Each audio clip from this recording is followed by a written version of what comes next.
Hello, मैं Sudhir sir, आपको यहाँ पर स्वागत है।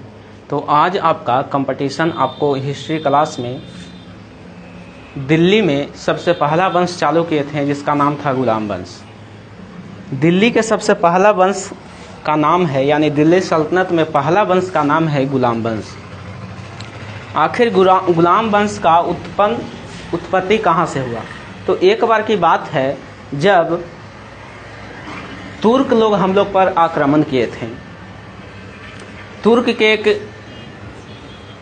अफगानिस्तान के एक राजा था जिसका नाम था मोहम्मद गौरी। उसका ही एक गुलाम का नाम था कुतुबुद्दीन ऐबक।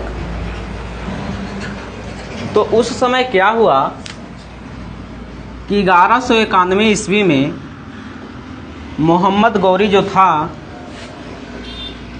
मोहम्मद गौरी और एक भारत के राजा पृथ्वीराज चौहान थे, रासो परिवार के थे पृथ्वीराज चौहान।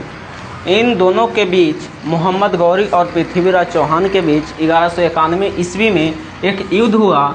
उस युद्ध को तराइन के प्रथम युद्ध कहते हैं, यानी तराइन के प्रथम युद्ध के नाम से उस युद्ध को जानते हैं।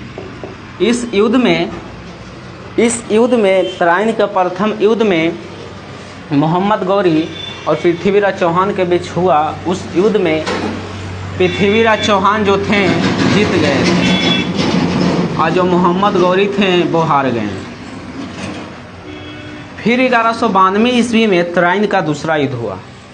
1192 ईस्वी में तराइन का दूसरा युद्ध हुआ और बस यही दोनों व्यक्ति के बीच, मोहम्मद गौरी